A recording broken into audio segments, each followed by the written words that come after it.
প্রতিদিন আমরা মিডিয়ায় যা দেখি তা শুধু খবর নয়, আমাদের চিন্তা, নৈতিকতা ও আচরণের প্রতিফলন।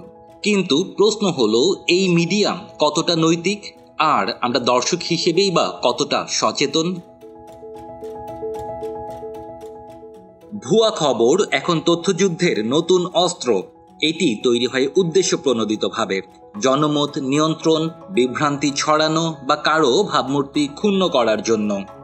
অপতথ্য শুধু ভুল তথ্য নয়, এটি বিশ্বাসের উপরও আঘাত। সত্য হারালে সমাজও সংহতি হারায়।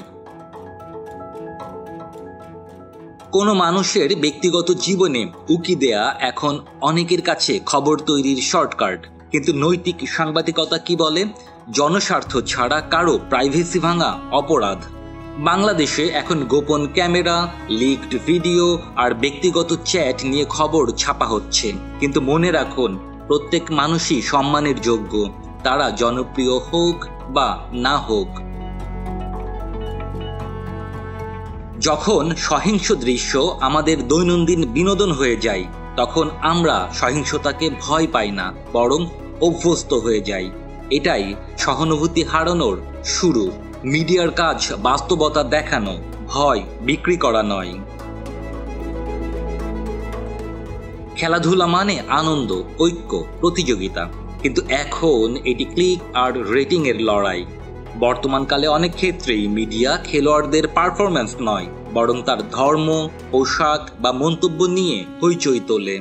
খেলোয়াড়েরাও মানুষ, ভুল হতেই পারে, কিন্তু তাদের উপর ঘৃণা ছড়ানো মানে খেলার আত্মাকেই আঘাত করা।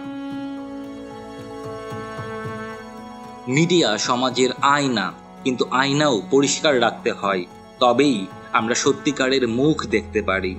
যখন আমরা মিডিয়াকে বোঝার ক্ষমতা অর্জন করি, তখনই আমরা প্রভাবের শিকার নয়, প্রভাবের নিয়ন্ত্রক হয়ে যাই। মিথ্যা খবর নয়, সত্য খুঁজুন। প্রাইভেসি ভাঙবেন না, সম্মান করুন। সহিংসতা নয়, সহানুভূতিতে বিশ্বাস রাখুন। খেলা দেখুন, গালাগালি নয়। মিডিয়া লিটারেসি মানে শুধু দেখা নয়, বোঝা, ভাবা আর দায়িত্ব নেওয়া।